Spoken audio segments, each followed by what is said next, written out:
Oh, isn't she pretty and cute? It's just a shame she's so dumb. Oh, now, Thunderfoot, how can you besmirch a pretty young thing like that? Justify yourself, man. Well, okay. First, what is she wearing on her head? Yeah, this girl thinks that wearing a sheet over her head will show an ancient magical desert spectre that she respects him. But shouldn't we respect her faith and religion? Well, no. Simply no. And I'll tell you why. You see, all cults and religions put up these barriers to make it harder to leave. They have repetitive rituals that socially make it hard to leave the religion. And I have to give it to it, Islam is king when it comes to these barriers. For instance, wear a sheet on your head and it will show an ancient magical desert genie that you respect him. And if you don't, you are instantly recognizable as a social pariah. I mean, come on, why would an all-powerful God really care about what you wear on your head? Or shaving is evil and growing a beard will please the ancient desert magical pixie. And of course, not conforming will make you instantly recognizable as a social pariah. But come on, why would a powerful God actually care what happens to what comes out of the hair follicles on your face? Or get down on your knees 5 times a day. After all, praying 5 times as often might not be any more effective than a prayer convention in Texas praying for rain.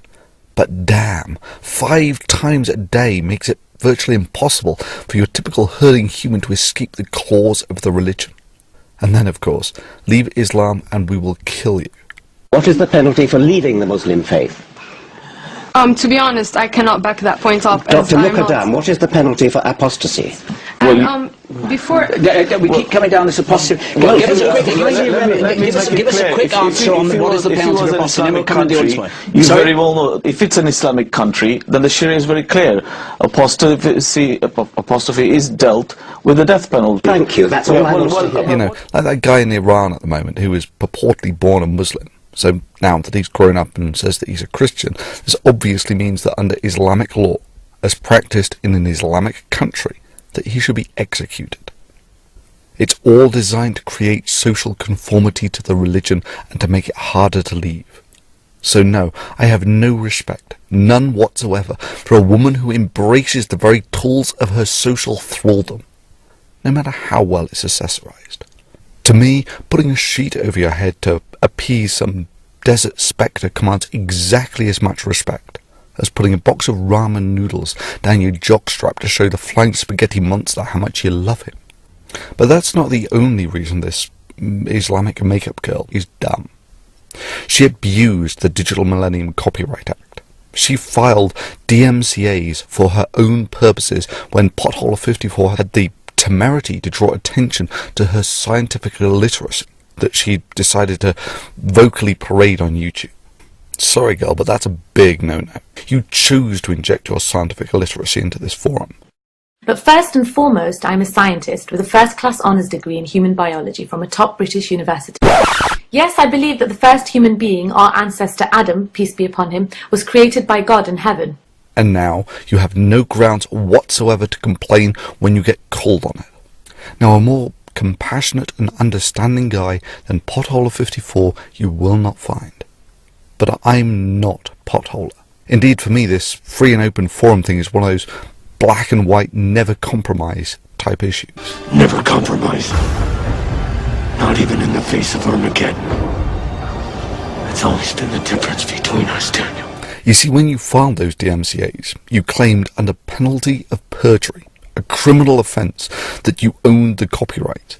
And when the counter notices were filed and you did not sue, you de facto lost. Indeed, you can be sued for doing it. Further, it also puts you on pretty shaky ground for maintaining a YouTube account, as you claimed that you were making the claim in good faith, and that your account would be terminated if it wasn't. Now, I've got a pretty dim view of commercial makeup bimbos, Islamic or not, who elect to abuse a legal instrument designed for the fiscal protection of copyright because their skin, albeit very heavily chemically treated skin, isn't thick enough to take the mildest of criticisms from the most mild-mannered folks like Thunderf00t. Further, I have to say that your excuses for abusing the DMCA are risible. Indeed, you might as well have been parroting word for word PCS. And this is how he ended up. This is an apology from myself to Thunderfoot and other YouTube users. I confirm that the contents of this apology are true and accurate. My username on YouTube is VenomFangX. As many of you may know, there has been a dispute between Thunderfoot and myself over the past few weeks. We have resolved that dispute, and as part of the resolution, I am here to express my regret for the misuse of the Digital Millennium Copyright Act to serve takedown notices in relation to a number of Thunderfoot's videos on YouTube. Now, if you and your staff had just admitted that you got it wrong and that you'd abused the DMCA out of naivety, I could have let this one slide and we could have chalked it up to Allah giving you bad advice because he wasn't up to speed on modern copyright law or something. But that's not what happened. You acted like you'd done nothing wrong. And that's bull. And it sets a lousy precedent. And that's why I'm making this video. So you can file a DMCA against this video in bad faith if you want. And when you lose the counter notice, we will see if YouTube makes good on its promise to terminate the accounts of those who persistently abuse the legal instrument of the DMCA.